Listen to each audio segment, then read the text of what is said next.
नमस्कार दोस्तों आज जिस स्टॉक की चर्चा मैं आपके सामने करने वाला हूं उस स्टॉक का नाम है एक्साइड इंडस्ट्रीज लिमिटेड। जी हाँ, आज एक्साइड इंडस्ट्रीज में एक छोटी सी एनालिसिस हम करने वाले हैं दोस्तों। और अभी देखिए, एक्साइड इंडस्ट्रीज अपने नियर टर्म एक बड़े रेजिस्टेंस पे कहूँगा 400 के आसपास ट्रेड कर रहा है दोस्तों। और जब तक ये स्टॉक 400 के ऊपर जा करके क्लोजिंग नहीं देता, तब तक मैं आपको बता दूं कोई भी मुझे ऐसा लगता है कोई बहुत बड़ा ब्रेकआउट स्टॉक में होने के चांसेस अभी फिलहाल कम है दोस्तों।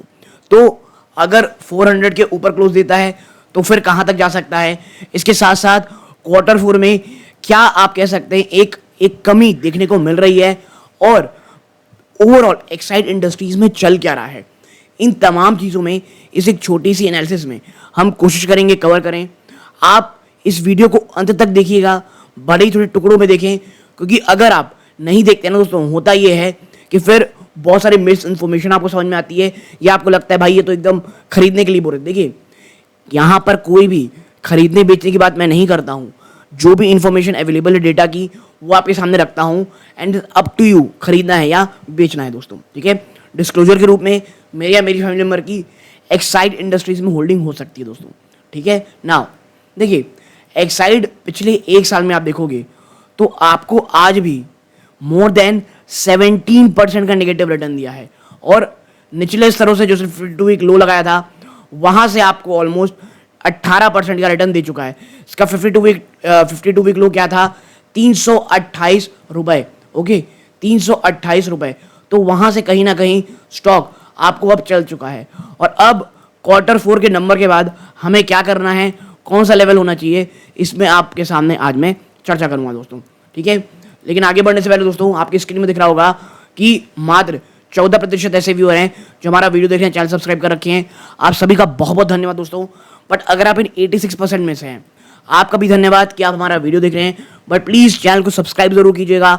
आपका ये छोटा सा कदम हमें बहुत मोटिवेट करता है दोस्तों, चैनल की ग्रोथ भी होती है। सो प्लीज़ चैनल सब्सक्राइब करके लाइक जरूर कीजिएगा। नाउ देखिए, सबसे पहले उनके लिए कि स्टॉक करता क्या है, तो देखिए ये मैन्युफैक्चर करता है ऑफ स्टोरेज बैटरीज। आप एक्साइड की बैटरी, तो अगर आपके घर में इन्वर्टर होगा या फिर किसी दोस्त के घर में होगा तो आपने एक्साइड की बैटरी जरूर देखी होगी, और उसके रिलेटेड प्रोडक्ट भी यूज करते हैं। ठीक है, और यहाँ पे आप देखेंगे अभी कुछ ऐसी चीजें हो रही है, इसमें मैं आपको दिखाता हूँ यहाँ पे 1 मिनट, जो अभी इस प्रकार के स्टॉक के लिए ना बहुत बहुत ज़्यादा अच्छी हैं। क्या बात कर रहा हूँ मैं, आप यहाँ पे देखिए 1 मिनट।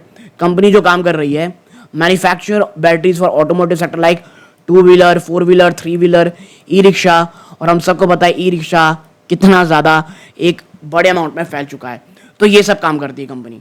ठीक है, अब आते हैं कहाँ पर कि सबसे पहले इसकी फाइनेंशियल वो कैसी है, क्या स्टेटस कैसा है, तो स्टैट्स देखते हैं थोड़ा सा। स्टॉक की पी 42 में है, इंडस्ट्री की पी से थोड़ा सा महंगा है दोस्तों। ठीक है, देखिए एक चीज़ समझनी पड़ेगी, अभी ये जो पूरा सेक्टर है बैटरी का, वो थोड़ा बहुत स्ट्रगल कर रहा है। आने वाले समय में जिस तरह से चेंज हो रहा है ओवरऑल बैटरी का सेक्शन, उसके लिए इन्हें बहुत ज़्यादा कैपिटल एक्सपेंडिचर की भी ज़रूरत है। तो उन पॉइंट में भी हम आएंगे धीरे से। ठीक है, आप प्राइस टू बुक वैल्यू ये आप कह सकते हैं 2 टाइम्स के आसपास का है। ठीक है, 2.5 टाइम के आसपास का है। डिविडेंड बिल्कुल देती है कंपनी। ROC ROE ठीक है, कोई बहुत ज़्यादा इंप्रेसिव नहीं है, कोई प्लेज परसेंटेज नहीं है, डेट इक्विटी न के बराबर, एक अच्छी खासी कैश रिच कंपनी तो है। पिछले 12 महीने में 798 करोड़ रुपीस का प्रॉफिट उन्होंने जनरेट करके दिया है। ऑपरेटिंग प्रॉफिट मार्जिन 10.4% के आसपास का है। ठीक है, तो ये तमाम चीज़ें हैं दोस्तों। अब आते हैं क्या क्वार्टर 4 के नंबर कैसे रहे कंपनी के, तो देखिए आप क्वार्टर नंबर के फोटो देखोगे तो आप पाओगे जहां एक साल पहले 4173 करोड़ कमाई थी कंपनी ने, वो बढ़ करके 4335 करोड़ रह गया है। लेकिन देखिए आपको ये समझ में आएगी, जो ये पूरा का पूरा सेक्टर है ना, ये कहीं ना कहीं कंसोलिडेट कर रहा है। देखिए 4335, लेकिन ऐसा तो बहुत समय से चल रहा है। ये देखिए 4000 के ऊपर पार किया था। कंपनी बढ़ तो रही है, लेकिन पिछले कुछ समय से 200-300 करोड़ के ऊपर नीचे ही ये काम कर रही है। तो ये एक कंसर्न है कि रेवेन्यू कहीं ना कहीं अब सैचुरेटेड होता दिखाई दे रहा है। ठीक है, ऑपरेटिंग मार्जिन भाई 10-11% के आसपास लगातार आपको दिख रहे हैं, तो कोई मार्जिन में बहुत बड़ा जंप नहीं है। आपका नेट प्रॉफिट आप देखना चाहोगे तो 188 करोड़ आया है, तो ये हर बार उसी के आसपास है, कहीं ऊपर नीचे चीज़ें चल रही हैं। इसको मत देखिएगा, ये तो जो उन्होंने बेच दिया था, आप कह सकते हैं, आपको याद होगा एक्साइड का एक इंश्योरेंस सेक्टर हुआ करता था, इन्होंने बेच दिया था, तो उसी के आसपास ये लगभग ट्रेड कर रहा है। तो एक ग्रोथ में कमी, एक प्रकार का जंप आना, उसमें कमी, ये कंसर्न तो है कंपनी का। तो एक्साइड इंडस्ट्रीज में क्या प्रॉब्लम है वो आपको समझ में आ गई होगी। देखिए, जब ये बहुत भयंकर गिर रहा था, ऑलमोस्ट 180 160 का आसपास मिल रहा था, अगर आप मेरे पुरानी वीडियो आपको पता होगा, मैंने एक्साइड में कितने वीडियोस बनाए थे। मैंने कहा था भैया देखिए, अगर 1 से 2 साल का आपका मन है और एक आप कहते हैं 160 to 180 के आसपास ये आपको मिल रहा है, ठीक है, ये एक बहुत शानदार वैल्यूएशन मिल रहा है।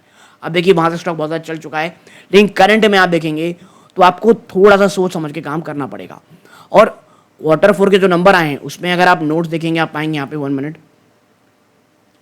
देखिए, आप यहाँ पे देखिए, सबसे पहला है और management changes and organisational transformation. देखिए, सबसे पहला CFO सक्सेशन हुआ, ये ठीक है, ऑर्गेनाइजेशनल रिस्ट्रक्चरिंग हुई है, ठीक है, तो ये 3 चीज़ें हैं हुई हैं कुछ कंपनी में, 2 पॉइंट गए। अब इसमें मैं बहुत ज़्यादा समय लगाऊंगा तो फाइनेंशियल के जो हाईलाइट है वो छूट जाएंगे। देखिए, आपको समझना पड़ेगा, Q4 के नंबर में ना मात्र 4% का जंप आपको सेल्स ग्रोथ में देखने को मिल रहा है, हायर बेस के कारण। सिक्वेशनल ग्रोथ 8% रही है, और अगर आप ओवरऑल फाइनेंशियल 25 में देखोगे तो 70% जो बिजनेस है उसमें deliver strong growth, strong double digit growth, जबकि 30% ना कुछ हेडविंड कुछ हेडविंड सह रहा है। हेडविंड मतलब नेगेटिविटी आ रही है, ऐसा क्यों है? तो देखिए, बिजनेस सेगमेंट परफॉर्मेंस देखोगे, सबसे पहला mobility, after market, solar, IUPS, तो इन्होंने डबल डिजिट ग्रोथ दिखाए हैं। सोलर बिजनेस तो 25-27% बढ़ा है ईयर ऑन ईयर, और टारगेट ये है कि फाइनेंशियल 26 तक 1,000-1,200 करोड़ का रेवेन्यू होना चाहिए। सोलर का ये हो गया। Auto OEMs, telecom, home inverter, तो आप देखेंगे यहाँ पर ना रेवेन्यू डिक्लाइन देखने को मिल रहा था। क्यों? डिमांड बहुत कम थी।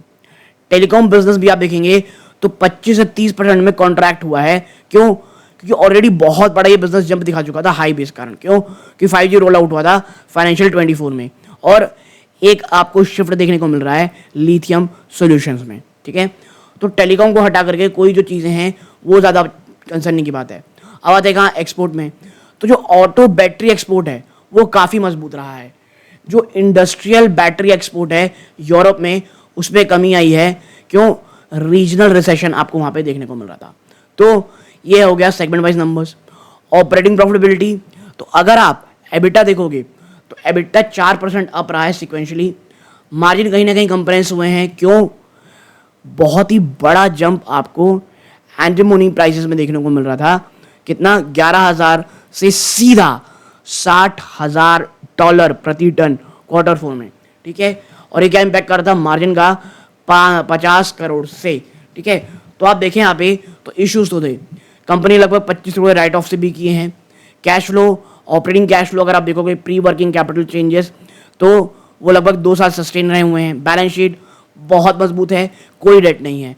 कैश जनरेशन बहुत मजबूत चल रही, तो ये काफ़ी अच्छी चीज़ है।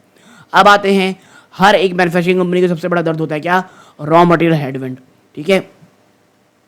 देखिए, जो एंटीमोनी इम्पैक्ट वो क्या है भैया? क्या हुआ? प्राइस में 5 गुना जंप आया। क्यों? चाइनीज एक्सपोर्ट रिस्ट्रिक्शन लगाएगी। क्यों? नेशनल सिक्योरिटी, मिलिट्री यूज के लिए। और एक्साई ने Q4 के मार्जिन में ना 50 करोड़ रुपए का हिट लिया है, ठीक है। देखिए, और ये कब लिया 50 करोड़ हिट? जब फेस वाइज प्राइस हाइक किया गया, फरवरी, मार्च और अप्रैल में भी। मैनेजमेंट एक्सपेक्ट कर रहा है कि जो एंटीमोनी के प्राइस है उसमें स्टेबलाइजेशन देखने को मिले, और जो मोस्ट कॉस्ट इंक्रीज था वो अब पास ऑन हो चुका है। लेकिन फ्यूचर में जो वॉलेटिलिटी है वो बहुत इंपॉर्टेंट देखने लायक। अगर वो और ज़्यादा बढ़ती है तो वो तो वाकई रिस्क होगा। Now customer pricing, customer even those with lead index contract have expected non lead cost pass through including institutional buyers, ठीक है। तो इंस्टीट्यूशनल बायर भी कहीं ना कहीं थोड़े से आपके स्मार्टली खेलने की कोशिश कर रहे हैं। अब go to market product initiatives, देखिए होम इन्वर्टर बिजनेस कैसा चल रहा है? Strategic realignment with a dedicated distributor network, expansion into e-commerce and white good channels, ठीक है, जो पहले अनटैप्ड थे, और लॉन्च ऑफ RP होम, एक ट्यूबुलर बैटरी सीरीज इसका टैग लाइन है जिंदगी non stop despite recent weakness due to early monsoon. मैंने एक्सपेक्ट कर रही है कि क्वार्टर 2026 की जो परफॉर्मेंस है वो काफ़ी मजबूत आएगी, और मुझे ऐसा लगता है कि इस बार जो मई जाएगा ना, वो माफ़ कीजिएगा, इस बार जो नंबर्स आएंगे जून के, वो मैं कहूँगा बहुत बहुत ज़्यादा मजबूत रहेंगे। देखिए पिछले क्वार्टर में कहीं ना कहीं अर्ली मानसून के कारण थोड़ी प्रॉब्लम हमको हुई थी ना। प्रोडक्ट अपग्रेड आप देख सकते हैं, पढ़ना चाहते पढ़ सकते हैं। मेन चीज़ है लिथियम आयन सेल मैन्युफैक्चरिंग जो हमको देखना है। तो देखिए कैपेक्स और टाइम, क्यूमुलेटिव इन्वेस्टमेंट लगभग 3,602 करोड़ का, जिसमें 1,000 करोड़ फाइनेंशियल 25 में किया जा चुका है, 3,000 करोड़ अप्रैल 2025 में, ठीक है, इन EESL 100% ये एक्साइड की सब्सिडरी है।